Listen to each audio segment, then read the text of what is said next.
नमस्कार, म वसुधा केसी। सुरुमा प्रमुख समाचार।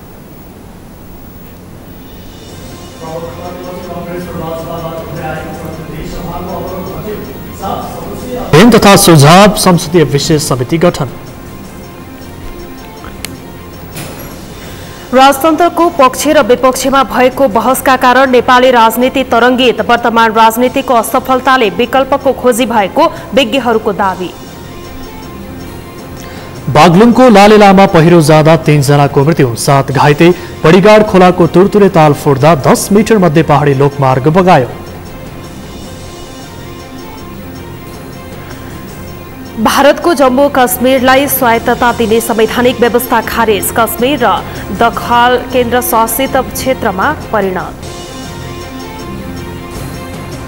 व नेपाल ओलम्पिक कमिटी एनओसी को निर्वाचन आगामी भदौ 20 गते हुने 3 सदस्यीय निर्वाचन समिति गठन।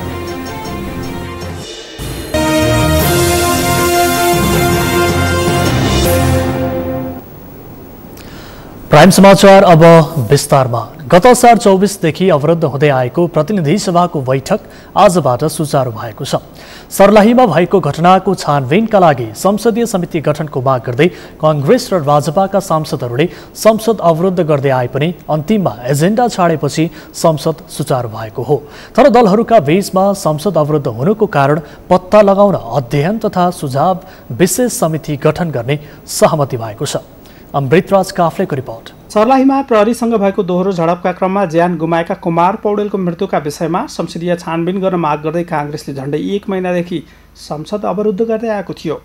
त्यसबाहेक मधेस आन्दोलनसँगै कैलाली हत्याकाण्डका बारेमा सरकारले बनाएको लाल आयोगको प्रतिवेदन सार्वजनिक गर्न माग गर्दै राजपाले समेत निरन्तर संसद अवरुद्ध गर्दै आएको थियो। तर असार 24 गतेदेखिका सबै बैठक अवरुद्ध गर्दै आएका दुवै दल सोमबारदेखि संसद सुचारू गर्न सहमत भएका छन्। संसद अवरुद्ध गर्दै आएका दुवै दलको माग संसदीय छानबिन समिति गठन गर्नुपर्ने भए पनि संसदमा किन गतिरोध उत्पन्न भएको छ भन्ने विषयमा सुझाव दिन 7 सदस्यीय अध्ययन तथा सुझाव विशेष समिति गठन गर्ने सहमतिपछि संसद सुचारू भएको हो। सभा नियमावली 2075 को नियम 177 बमोजिम अध्ययन तथा सुझाव संसदीय विशेष समिति गठनको लागि समितिमा रहनुहुने मान्य सदस्यको नामावली सहितको निम्नलिखित प्रस्ताव प्रस्तुत गर्दछु। सार्थक वार्ता तथा संवाद मार्फत संसदको वर्तमान गतिरोध अन्त गरी संसदलाई प्रभावकारी बनाउने निष्कर्षमा हामी पुगेका छौँ। फेरि यस्तो गतिरोधको अवस्था उत्पन्न नहोस् भन्ने बारेमा संविधान, नियम र स्थापित परम्परा अनुसार आवश्यक अध्ययन गरी सुझाव दिन त्यही बमोजिम समिति गठन गर्न प्रस्ताव गर्दछु। संसद सुचारू भएपछि प्रमुख प्रतिपक्ष दल नेपाली कांग्रेसले मानवाधिकार र लोकतन्त्रसँग जोडिएका विषय संसदबाटै सम्बोधन गर्ने विषयमा सभामुखको प्रभावकारी नेतृत्व र भूमिकाको अपेक्षा राखेको प्रतिक्रिया दिएको छ। प्रमुख प्रतिपक्षी दलले संसदलाई अवरुद्ध गराउन चाहेको छैन।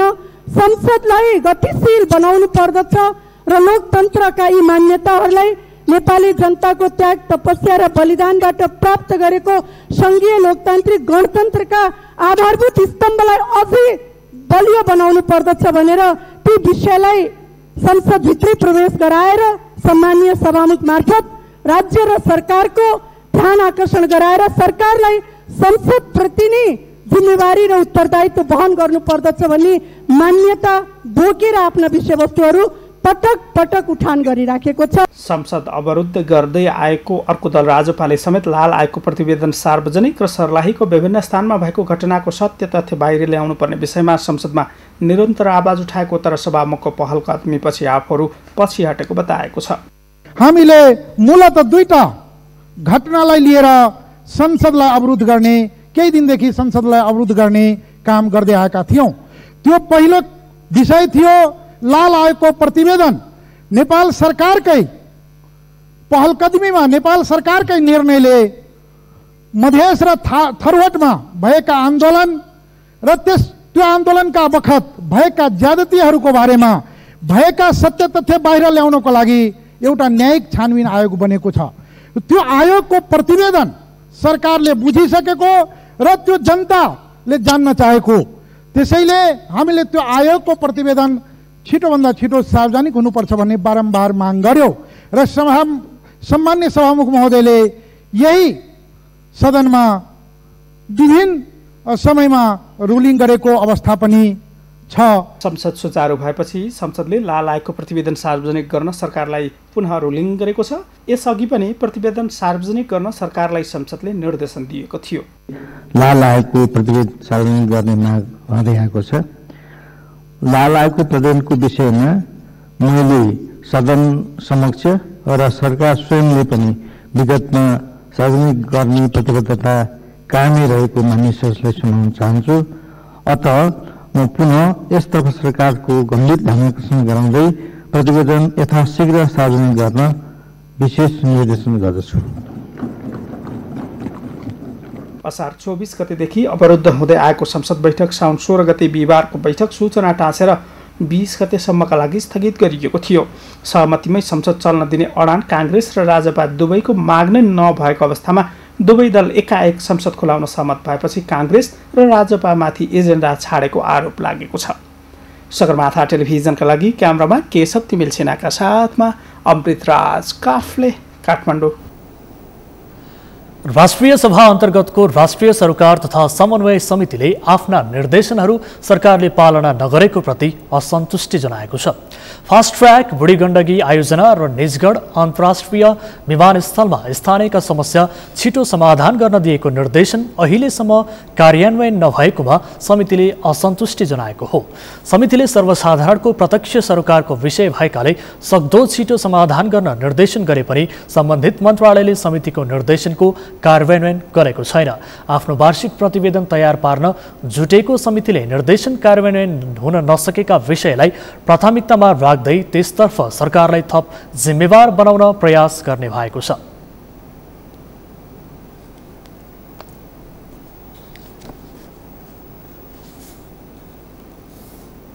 वार्षिक प्रतिवेदनको मस्यौदामाथि छलफल गरिरहेको समितिले सदस्यहरूको सुझाव सहित एक साताभित्र अन्तिम टुङ्गो लगाएर राष्ट्रिय सभामा पेश गर्ने तयारी गरेको छ। समितिले तहगत राज्य संरचनाको विकासमा समन्वय, राष्ट्रिय सम्पदा, मानव अधिकार तथा परराष्ट्र सम्बन्ध, सन्धि सम्झौताको कार्यान्वयनको अवस्था, समन्यायिक विकासको अवस्था, पिछडिएको क्षेत्र, समुदाय, संस्कृति, राष्ट्रिय गौरवका आयोजना, राष्ट्रिय सुरक्षा र संवैधानिक आयोगको सम्बन्धी विषयहरू यस समितिको क्षेत्राधिकारभित्र रहेका छन्।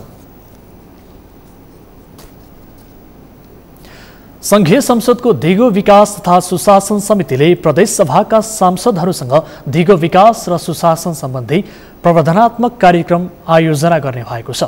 समितिको आज सिंहदरबारमा बसेको बैठकले दिगो विकास र सुशासनका लागि ठोस कार्ययोजना तय गरी कार्यान्वयनमा लैजाने उद्देश्यका साथ सबै प्रदेशका सांसदहरूसँग आगामी श्रावण 31, 32 र भाद्र 1 गते नगरकोटमा प्रवर्धनात्मक कार्यक्रम आयोजना गर्ने निर्णय गरेको हो। कार्यक्रममा दिगो विकास र सुशासनको क्षेत्रमा कार्यरत विज्ञहरूलाई सहभागी गराउने समितिको योजना छ।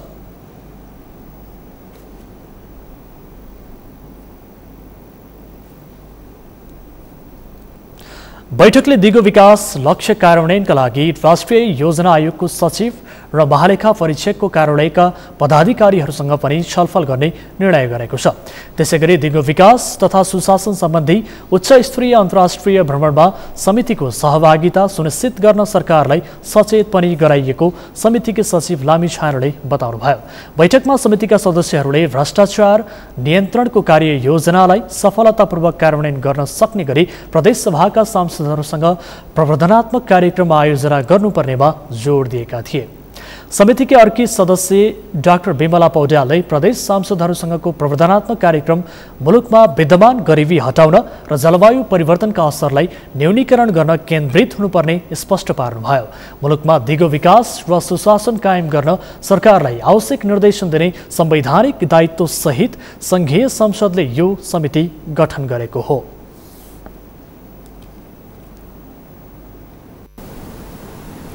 वन तथा वातावरण मन्त्री शक्ति बहादुर बस्नेतसँग मन्त्रालय मातहतका सचिवले कार्य सम्पादन करार सम्झौता गरेका छन्। मन्त्रालयमा आज आयोजित एक कार्यक्रमका बीच मन्त्री बस्नेतसँग सचिव डाक्टर विश्वनाथ ओलीले कार्य सम्पादन करार सम्झौतामा हस्ताक्षर गर्नुभएको हो। त्यस्तै सचिव ओली र विभागीय प्रमुखहरूबीच आर्थिक वर्ष 2076-77 को कार्य सम्पादन सम्झौता भएको थियो। सम्झौतापछि मन्त्री बस्नेतले कामलाई प्रभावकारी बनाउन र परिणाम निकाल्ने गरी काम गर्न निर्देशन दिनुभयो। प्रधानमन्त्रीसँग मन्त्रीहरूले पनि कार्य सम्पादन करार सम्झौता गरेको भन्दै उहाँले जनताले खोजेको अपेक्षालाई पूरा गर्ने गरी काम हुनुपर्नेमा जोड दिनुभयो। त्यहाँबाट समृद्धिमा योगदानको कुरा, रोजगारी सृजना गर्ने कुरा लगायतका जे अपेक्षाहरू गरेका छन् त्यो दृष्टिले हेर्दाखेरि जरुर अब हाम्रा रिजल्टहरू त्यतातिर परिलक्षित हुन्छन्, ती हासिल पनि यो ढङ्गले जानु छ। जे अब अहिले यो सबै काम हामी जे लक्ष्य निर्धारण गरेका छौँ, यहाँ आज जे अब सबैले हामी शर्तबद्ध गरेका छौँ, प्रतिबद्धता हामी जाहेर गरिरहेका छौँ, यो सबै कुराको निम्ति अब अर्को एउटा आवश्यक कुरा भनेको हामी सुशासनको प्रवर्धन अनिवार्य शर्त हो। सुशासन कायम गर्न तथा जिम्मेवार कार्य सम्पादनका लागि त्यस्तो सम्झौता गर्ने गरिन्छ। यसअघि प्रधानमन्त्री केपी शर्मा ओलीले मन्त्रीहरूसँग कार्य सम्पादन सम्झौता गर्नुभएको थियो। केही दिन यता राजतन्त्रको पक्ष र विपक्षमा भइरहेका बहसले नेपाली राजनीतिलाई तरङ्गित बनाएको छ। उपप्रधानमन्त्री ईश्वर पोखरेलले पूर्व राजा ज्ञानेन्द्र शाहलाई भेटेको समाचार लगत्तै प्रचण्डले ज्ञानेन्द्र शाहलाई नागार्जुनबाट लखेट्ने कडा चेतावनी दिएका छन्। तर मानवशास्त्रीहरू अहिलेको राजनीतिक प्रणाली अलोकप्रिय भन्दा जनताले विकल्प खोज्न थालेको बताउँछन्। श्रीकृष्ण सुवेदीको रिपोर्ट। पछिल्लो साता नेपाली राजनीतिमा सबैभन्दा चर्चाको विषय बन्यो पूर्व राजा ज्ञानेन्द्र शाहले समाजका विभिन्न क्षेत्रका प्रतिष्ठित व्यक्तिहरूसँग गरेको भेट। पूर्व राजाले पछिल्लो यही बीचमा वर्तमान सरकारका उपप्रधान तथा रक्षा मन्त्री ईश्वर पोखरेलदेखि समाजका कहलिएका अगुवाहरूसँग निर्मल निवासमै भेट गरेका छन्। पूर्व राजाको यो सक्रियतापछि सत्तारूढ नेपाल कम्युनिस्ट पार्टी नेकपाका अध्यक्ष पुष्पकमल दाहाल प्रचण्डले सार्वजनिक रूपमै पूर्व राजा शाह वर्तमान प्रणाली विरुद्ध लागि नागार्जुनबाटै लखेट्ने चेतावनी दिए। जुन अभिव्यक्तिको विषयमा नेपाली राजनीति नागरिक समाज तथा नागरिक नै दुई ध्रुवमा विभाजित भएको छ। तर मानवशास्त्रीहरू वर्तमान राज्य संरचना नै असफलतातर्फ केन्द्रित बनेकाले यस्तो परिस्थिति विकास भएको बताउँछन्।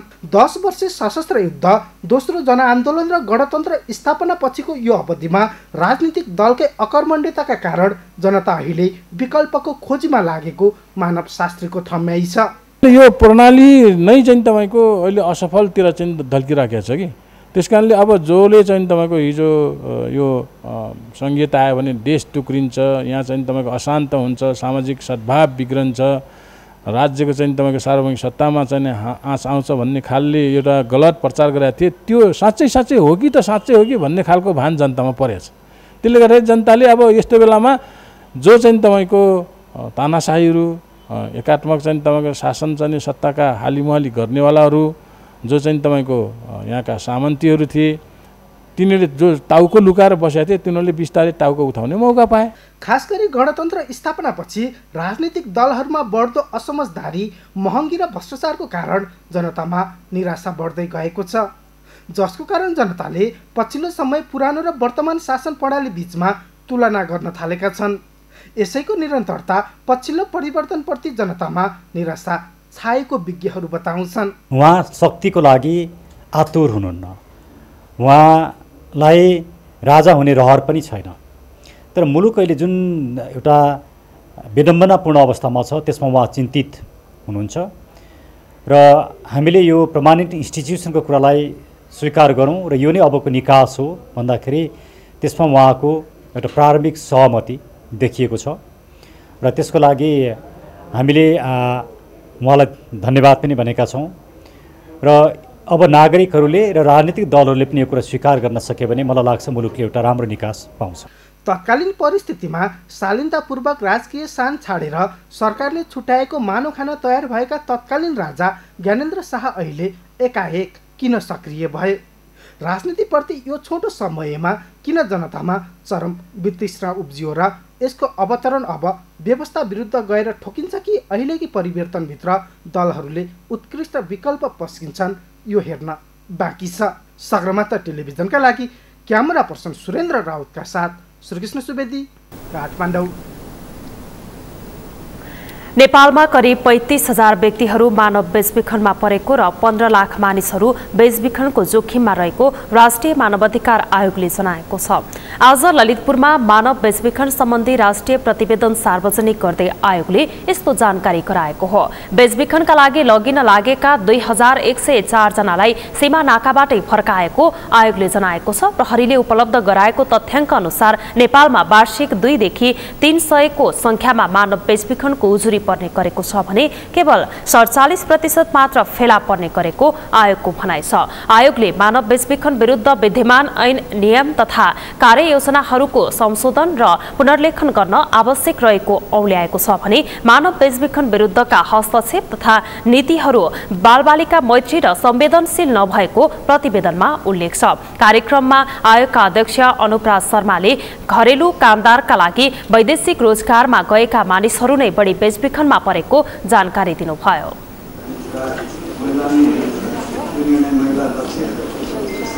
महिला कामदारका हातमा कहिले प्रतिबन्धक कहिले उनीहरू हात लगाउने कहिले प्रतिबन्धक खुला गर्ने सुरु गर्ने काम कार्यक्रममा वैदेशिक रोजगारीमा गएका पुरुषहरूका श्रीमतीले भोग्नु परेको सामाजिक मूल्य एवं मनोरञ्जन सत्कार सेवामा कार्यरत महिला तथा बालबालिकाहरूको अवस्था तथा मानव बेचबिखनको जोखिमता प्रारम्भिक अध्ययन प्रतिवेदन पनि सार्वजनिक गरिएको थियो। समाचारमा अब एकैछिन विश्रामपछि बागलुङको तामेलामा पहिरो जाँदा 3 जनाको मृत्यु 7 घाइते। बडीगाड खोलाको तुरतुरे ताल फुट्दा 10 मिटर मध्य पहाडी लोकमार्ग बगायो। सडक विस्तारको काम वर्षौं बित्दा पनि जोरपाटी सुन्दरीचल सडक हेलाम्य। समयमै काम नसक्दा दोलखाको खाडीचौर र चरीकोट सडक जोखिमपूर्ण र सामाजिक सञ्जालको प्रयोग बढेसँगै विद्युतीय अपराध बढ्यो। प्रहरीको साइबर अपराध ब्युरो गठन भएको 8 महिनामा 357 उजुरी परे।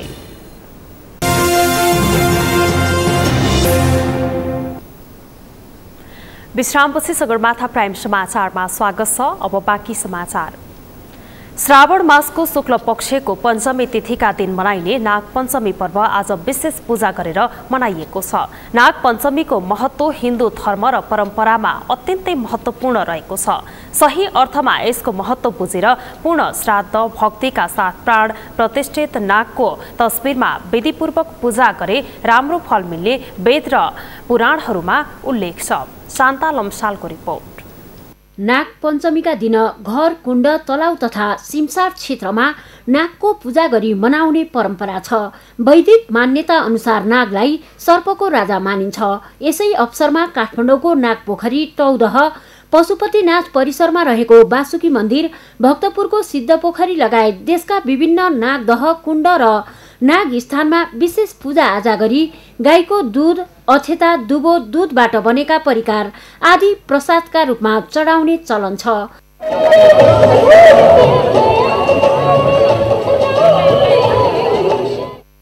नाग पञ्चमीकै अवसरमा सोमबार बिहानैदेखि काठमाडौँको नक्साल स्थित नाग पोखरीमा नागको विशेष पूजा हुने गरेको छ। नागको प्रतीकात्मक मूर्तिमा दुध, फलफूल, मिठाई प्रसादका रूपमा चढाउने र मन्दिर परिसरमा विशेष मन्त्रोच्चारण सहित पूजा गर्ने भक्तजनको भिड लागेको थियो। श्रावण शुक्ल पञ्चमी तिथिका दिन मनाइने नाग पञ्चमीमा बिहान सबेरै उठी स्नान गरी दीप, कलश, गणेश पूजा गरी गोबरको नाग बनाई अथवा नागको चित्र ढोकामा टाँसी पूजा गर्नाले सर्प वा नागको भय हुँदैन भन्ने धार्मिक मान्यता छ। श्रावण मासको शुक्ल पक्षको पञ्चमी नागका लागि अत्यन्त आनन्ददायक दिन मानिन्छ। नागा नामानन्द करी पञ्चमी तिथिको नाग पूजामा नागलाई गाईको दुधले स्नान गराउने विधान छ। यो बर्खा ऋतु गयो नि त, अब बर्खा अब हिउँद लाग्यो, त्यही भएर अब हिउँद लागेपछि के बर्खाभरि मान्छे दुःख गरे हुन्छन्। यो नाग पूजा गरेर चाहिँ नि अब उनीहरू सुख शान्तिको लागि नपुजा गर्छन्। नाग पञ्चमीमा गाईको दुधले स्नान गरेमा नागलाई शीतलता मिल्छ र भक्तजनलाई वर्षभरि सर्पको डर हुँदैन भन्ने जनविश्वास छ। प्राणी शास्त्रका अनुसार नागका अनेक जाति प्रजातिहरू छन्, जसमा विषधारी नागको संख्या ज्यादै कम छ। भविष्य पुराणमा पनि नागको लक्षण, नाम, स्वरूप र जातिको विस्तारबारे वर्णन गरिएको छ, जसमा मणिधारी तथा इच्छाधारी नागको उल्लेख छ। त्यसैले नाग पञ्चमी पर्वले नाग एवं अन्य जीव प्रति सम्मान, सम्वर्धन एवं संरक्षणका लागि प्रेरणा दिन्छ भन्ने जनविश्वास छ।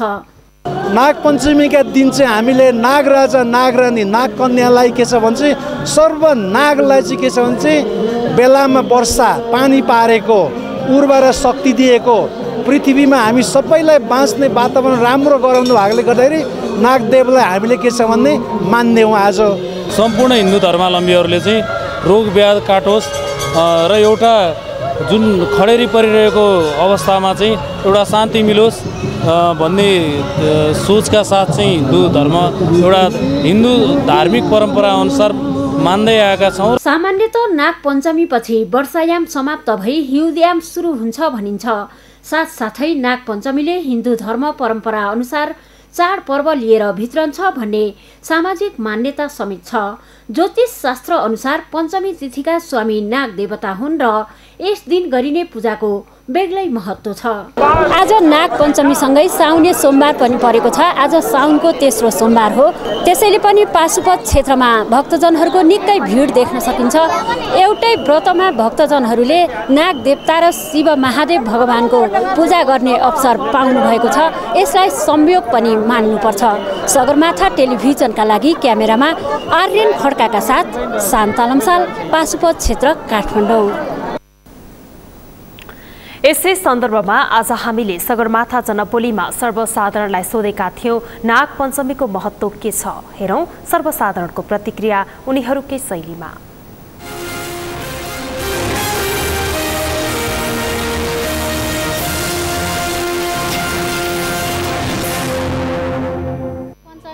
वर्ष दिनमा नागको पूजा गर्नाले नाग लाग्दैन, नाग दोष लाग्दैन।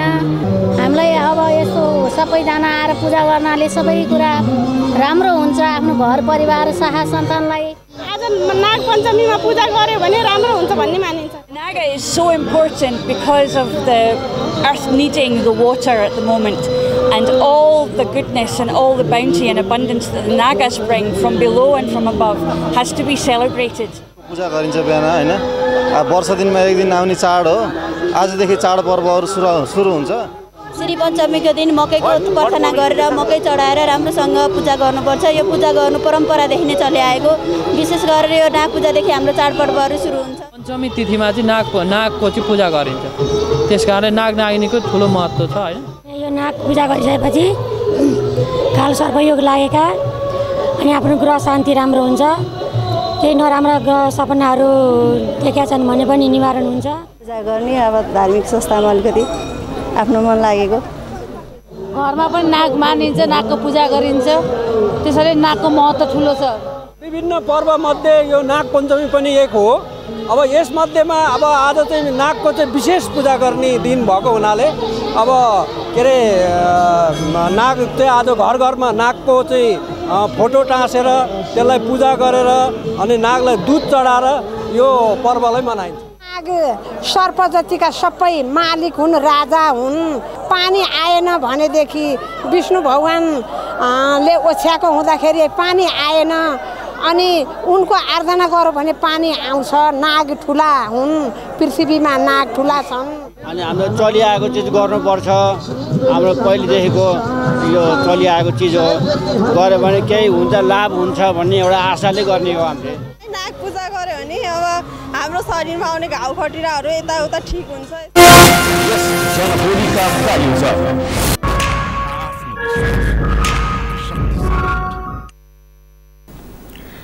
पूर्व युवराज्ञी हेमानी शाहले आज बिहान पशुपतिनाथको दर्शन गर्नुभएको छ। पूर्व युवराज्ञी शाहले साउने सोमबारको अवसर पारेर आज बिहान पशुपतिनाथको दर्शन गर्नुभएको हो। छोरी पूर्णिका र छोरा हृदयेन्द्रका साथ पशुपतिनाथ पुग्नु भएका शाहले करिब 20 मिनट मन्दिरभित्र पूजा आराधना गर्नुभएको थियो। साउने सोमबार व्रत बसे शिवजी प्रसन्न हुने र मनोकांक्षा पूरा हुने धार्मिक विश्वास रहिआएको छ। सोही अवसर पारेर पूर्व युवराज्ञी शाहले पुनः पनि पशुपतिनाथ मन्दिरको दर्शन गर्नुभएको थियो। दर्शनका क्रममा पूर्व युवरागी शाहले छोरी पूर्णिका र छोरा हृदयेन्द्र सहितको फोटो खिच्ने भक्तजनहरूको इच्छालाई पनि पूरा गरिदिनु भएको थियो।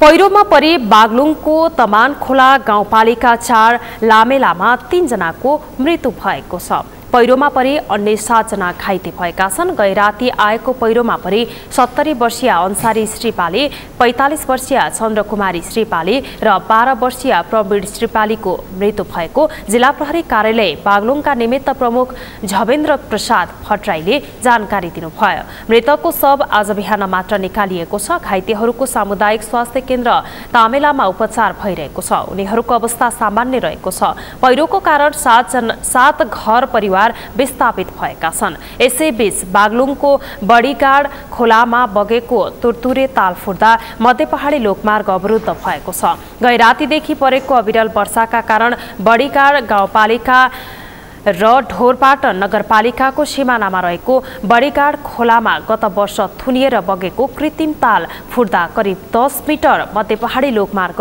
बगाएको छ। ताल फुटेर पानीको बहाव बढे पनि कुनै मानवीय क्षति भएको छैन। मध्य पहाडी लोकमार्गमा ठूलो पहिरो गएपछि बागलुङदेखि बोर्तिवाङ चल्ने सवारी साधन रोकिएको छ।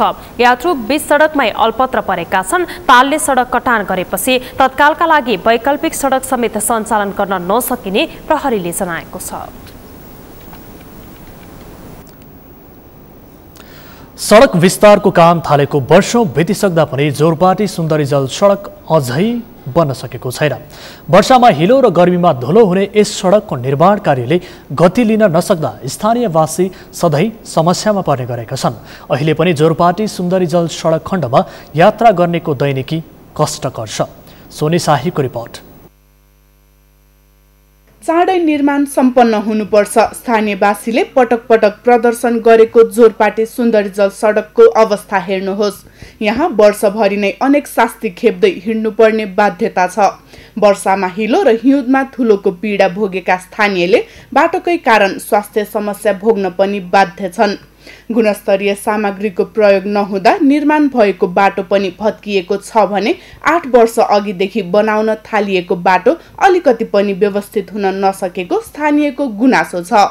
मुआवजा दिनु सकेका छैन अनि त्यही भएर अहिले हाम्रो फसललाई चाहिँ एकदम समस्या छ। यो धुलोहरू सधैँ अब पानी पर्यो भने हिलोले हिँड्नै सक्दैन। धुलो फेरि घाम लाग्यो भने यो फसल जम्मै फोहोर एउटा राम्रो हुँदैन। सरकारले चाहिँ यो सहीसम्म छिटो यो मुआवजा दिएर बाटोसाटो छिटो बनाइदिए हुन्थ्यो भन्ने हाम्रो चाहिँ चाहना छ। जोरपाटी सुन्दरीजलको 7 किलोमिटरको सडकमा चावाहिल बौद्ध जोरपाटी थली साँखुको जस्तो मापदण्ड तोकिएको छैन। ठेक्का गर्दा नै बिना आधार केन्द्रबिन्दुबाट 11 मिटर विस्तार गर्ने भनी सूचना जारी गर्दा स्थानीयले भने मुआवजाको माग गरेको भएरै काम रोकिएको काठमाडौँ उपत्यका सडक विस्तार आयोजनाको तर्क छ। सडकको केन्द्रबिन्दुबाट दायाँ बायाँ 11 र 11 मिटर गरी 22 मिटरको सडक विस्तार गर्न काठमाडौँ उपत्यका सडक विस्तार आयोजनाले आशिष CMJV नामक संस्थालाई ठेक्का दिएको थियो। करिब 7 किलोमिटरको यो सडक विस्तार एवं निर्माणका लागि 2 चरणमा ठेक्का गरिएको थियो, जसको कुल बजेट 54 करोड 79 लाख थियो भने हालसम्म 6 करोड 73 लाख रकम खर्च भइसकेको छ। तर पनि दुवैतर्फको अधिकांश भागमा काम सुरु हुन सकेको छैन। हालसम्म 10% काम मात्र सकिएको छ। हाम्रो आयोजनाले हेर्ने अरू सडकहरूको हक छ। हाम्रो चाबेल जोरपाटी साँखु छ, हाम्रो नागढुङ्गाको सडक छ। त्यसको स्थानमा चाहिँ जुन चाहिँ मुद्दाहरू परेको थियो त्यो दुईटा सडकको हकमा चाहिँ सर्वोच्च अदालतले चाहिँ के निर्णय गरिदिएको छ भने उपलब्ध चौडामा उपलब्ध चौडाइ होइन जग्गाको समेत चाहिँ मुआवजा देऊ भनेर निर्णय गरिदिएको छ। त्यसपछि के हो भने त्यो अरू अन्य सडक त्यो अहिले जुन हामी जोरपाटी सुन्दरीजल त्यहाँको मान्छेहरूले पनि त्यहाँ मुआवजा दिन्छ, हामीलाई पनि मुआवजा चाहियो भन्ने किसिमको चाहिँ उसले गर्दाखेरि उनीहरूले झन् चाहिँ त्यहाँ घरहरू भत्काउन सक्ने अवस्था चाहिँ सिर्जना हुन सकेन। हाल सार्वजनिक जग्गा भएका स्थानमा पर्खाल लगाए पनि अन्यत्र काम सुरु हुन सकेको छैन। काम सुरु हुन नसकेका ठाउँको सडकमा खाल्डाखुल्डी बन्दा पानी जमेर किनारका घरमा पनि बस्न सक्ने अवस्था छैन, जसप्रति सरकारवाला निकाय बेखबर छन्। सामाजिक सञ्जालको बढ्दो प्रयोग तथा पर्याप्त सचेतना अभावका कारण विद्युतीय अपराधका घटना बढ्दै गएका छन्। नेपाल प्रहरीको केन्द्रीय साइबर अपराध ब्युरोमा दैनिक औसत 4 देखि 8 वटा उजुरी पर्ने गरेका छन्, जसमा चरित्र हत्या, ठगी, बेचबिखन, फिरौती, धम्की, तस्करी जस्ता अपराधको संख्या बढी छ। कुलचन्द्र विष्टको रिपोर्ट। विद्युतीय उपकरण तथा प्रविधिमा बढ्दो पहुँचसँगै साइबर अपराधका घटना बढेका छन्। प्रहरीको तथ्याङ्क अनुसार यही असार महिनामा सामाजिक सञ्जाल दुरुपयोग सम्बन्धी 131 वटा उजुरी परेको छ। प्रहरीले छुट्टै साइबर अपराध ब्युरो गठन गरेको 8 महिनाको बीचमा 357 वटा उजुरी परेका छन्, जसमा 3 वटा गम्भीर प्रकृतिका उजुरीमा ब्युरोले मुद्दा चलाएको छ। ब्युरोको तथ्याङ्क अनुसार साइबर अपराध मध्ये 96.8% बढी अपराध फेसबुक तथा म्यासेन्जर मार्फत भएका छन्। यस्तो संख्या हरेक महिना बढ्दो छ। यस वर्षको वैशाखमा 35 वटा साइबर अपराध सम्बन्धी उजुरी दर्ता भएकोमा जेठमा 72 वटा उजुरी परेको ब्युरोले जनाएको छ। सञ्जाल प्रयोगकर्तामा सचेतना अभावका कारण सुरक्षाका लागि अपनाउनु पर्ने शर्त र नियम व्यवस्था गर्दा यस्ता घटना बढ्दै गएको ब्युरोको विश्लेषण छ। हामीले सामाजिक सञ्जाल प्रयोग गर्दाखेरि त्यहाँभित्रका टर्म्स एन्ड कन्डिसन्स पनि नपढ्ने एउटा कुरा छ, जसले गर्दाखेरि हामीलाई ट्याग गर्न पनि सहजै मान्छेहरूले सक्ने र हामीले हाम्रा एक्टिभिटिजहरू पनि जसले पनि हेर्न सक्ने अवस्थाहरू रहन्छ। ती अवस्थाहरूमा चाहिँ हामी आफू अलिकति बढी सचेत भयौँ भने, हाम्रो सचेतना स्तर अलिकति माथि गयो भनेदेखि सुरक्षाको लेभल बढ्छ। सचेत प्रयोग गर्न सकियो भनेदेखि चाहिँ यसको दुरुपयोग हुने सम्भावना कम हुन्छ, न्यून भएर जान्छ। नेपालमा प्रविधिको पहुँच बढे अनुसार नियमन गर्ने प्रविधि तथा जनशक्तिको अभाव छ, जसको दुरुपयोग हुँदा छिटो समयमै प्रयोगकर्ता अपराधीको निशानामा पर्छन्। यस्ता अपराध र जोखिमबाट बच्न सचेतना अपनाउनु पर्ने विज्ञहरूको सुझाव छ। विशेष गरी फेसबुक, म्यासेन्जर, इन्स्टाग्राम, भाइबर जस्ता सामाजिक सञ्जालबाट बढी अपराध हुने गरेको तथ्याङ्कले देखाउँछ। अर्कातर्फ यस्ता अपराध छानबिनका लागि पर्याप्त जनशक्तिको अभाव छ। यो अवस्थामा प्रयोगकर्ता र समाज नै सचेत बन्नुपर्छ। अहिले विकृति र विसङ्गतिले ठाउँ लिइरहेको अवस्था छ र यसले चाहिँ एउटा क्राइम अपराध गर्ने एउटा चाहिँ माध्यमको रूपमा लिइरहेको हुनाले तल यसलाई नेपाल सरकारले नियमन गर्ने ढङ्गले लैजान जरुरी छ र चेतना फैलाउन जरुरी छ। यसको चाहिँ ठुलो महत्त्व छ भन्ने कुरा हामीले पब्लिकलाई दिन जरुरी छ। प्रविधि सदुपयोग गर्न सकी यसका फाइदा प्रशस्तै छन्, जसले सम्पूर्ण विश्वलाई एउटा सानो गाउँ जस्तै बनाएको छ। तर प्रविधिको दुरुपयोग बढ्दा यो यही समाजका निम्ति टाउको दुख्ने विषय बन्न पुगेको छ। यो विकराल समस्याबाट जोगिन सबैभन्दा बढी हामी आफै सतर्क बन्नुपर्छ, नत्र ख्यालमै तपाईँ पनि साइबर क्राइमको झमेलामा फस्न सक्नुहुन्छ। सगरमाथा टेलिभिजनका लागि क्यामेरामा अमित मचामसी र आर्यन खड्काका साथमा कुलचन्द्र विष्ट, काठमाडौँ। सुर्खेतमा आँखामा लाग्ने सरुवा रोग सिजनेबल भाइरस संक्रमण बढेको छ। अत्याधिक गर्मी बढेपछि आँखा पाक्ने, चिलाउने, रातो हुने र दुख्ने सिजनल भाइरसको संक्रमण फैलिएको हो। गत हप्तादेखि फैलिएको सरुवा रोगको संक्रमणका कारण सुर्खेत आँखा अस्पतालमा बिरामीको चाप अत्याधिक बढेको छ। सिजनल भाइरसबाट अहिले आँखाका रोगीहरू दैनिक 200 भन्दा बढी अस्पताल पुग्ने गरेका छन्। 150 देखि 200 बिरामी दैनिक आउने गरिराखेको छ। आजको तथ्याङ्क यहाँले हेर्नुहुन्छ भने 209 जनाको नयाँ बिरामी मात्रै रजिस्टर भइसक्यो। अस्पतालका डाक्टर शक्ति सुवेदीले आँखा बिझाउने, रातो हुने, आँसु आउने लक्षण देखा परेको अवस्थामा तत्काल अस्पतालमा पुग्न सुझाव दिनुभयो। उहाँले यस्ता लक्षण देखा परे आफू खुसी औषधि प्रयोग नगर्न र तत्काल आँखा अस्पतालमा गई आँखाको उपचार, चेक जाँच गराएर उपचारमा संलग्न हुन आग्रह गर्नुभयो। संक्रमणबाट बच्न व्यक्ति आफै सजग भएर सरसफाइमा ध्यान दिनुपर्ने उहाँको भनाइ छ। जिल्लाका सरकारी, निजी तथा प्राइभेट मेडिकलहरूमा आँखाका बिरामीहरूको संख्या अत्याधिक बढेको बताइएको छ। प्रदेश अस्पतालका अनुसार सिजनेबल बिरामी भाइरल फिभर, रुगाखोकी, टाइफाइड र झाडा पखालाका बिरामी बढेका छन्। समाचारमा अब एकैछिन विश्रामपछि भारतको जम्मू काश्मीरलाई स्वायत्तता दिने संवैधानिक व्यवस्था खारेज, काश्मीर र लद्दाख केन्द्र शासित प्रदेशमा परिणत। र नेपाल ओलम्पिक कमिटी एनओसी को निर्वाचन आगामी भदौ 20 गते हुने 3 सदस्यीय निर्वाचन समिति गठन।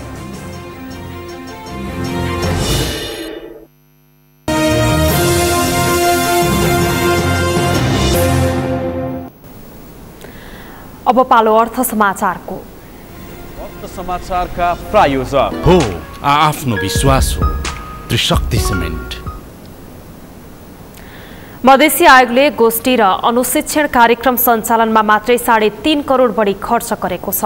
आयोगले आज ललितपुर स्थित आफ्नै कार्यालयमा पत्रकार सम्मेलन गरी आर्थिक वर्ष 2075-76 मा गरिएको कार्यक्रमबारे जानकारी दिँदै अनुशिक्षण र गोष्ठीका लागि 3 करोड 56,81,168 रुपैयाँ खर्च भएको जनाएको हो। यो रकम आयोगले प्रदेश 2 का 8वटा जिल्ला, प्रदेश 1, प्रदेश 5 र 7 मा गोष्ठी तथा अनुशिक्षण कार्यक्रमका लागि खर्च गरेको हो। त्यसैगरी जनचेतनामूलक रेडियो जिंगल निर्माणका लागि र प्रसारणमा 4.5 लाख बढी खर्च गरेको छ।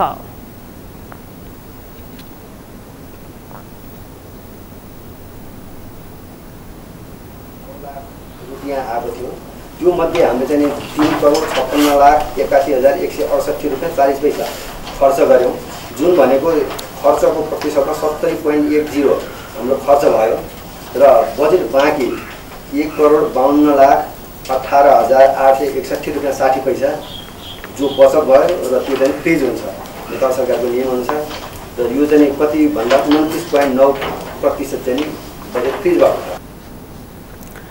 5 करोड 90 लाख रुपैयाँ विनियोजन भएको आयोगले 1 करोड 52,18,831 रुपैयाँ खर्च गर्न नसकेर फ्रिज भएको छ। 2075 कार्तिक 25 गते कार्यालय स्थापना भएको आयोगको अध्यक्षको रूपमा डाक्टर विजय कुमार दत्तले 2075 चैत 7 गते पदभार सम्हाल्नु भएको थियो। आयोगका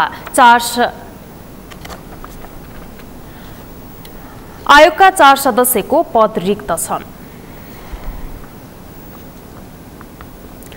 अब पालो खेल समाचारको।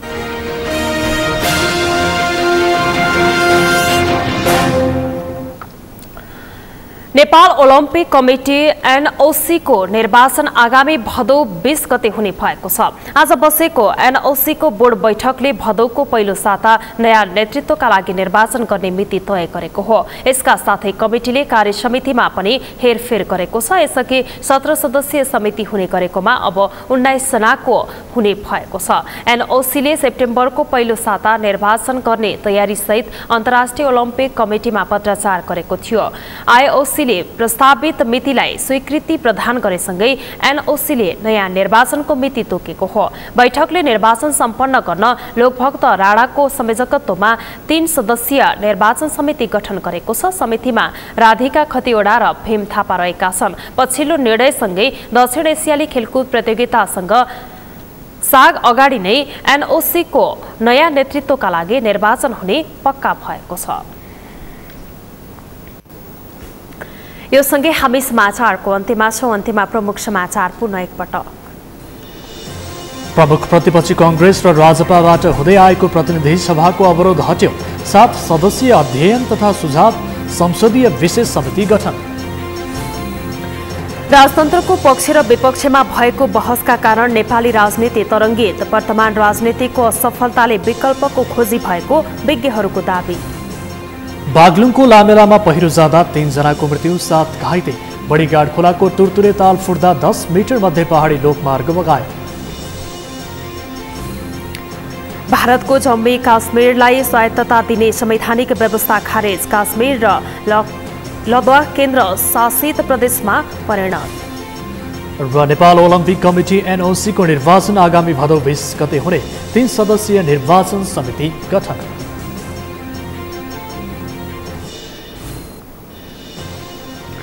हवस् त सगरमाथा प्राइम समाचार अहिलेलाई सकियो। तपाईँ समाचार बुलेटिनका साथै सगरमाथा टेलिभिजनका सम्पूर्ण कार्यक्रम www.sagarmatha.tv मा प्रत्यक्ष पढ्न र हेर्न सक्नुहुनेछ।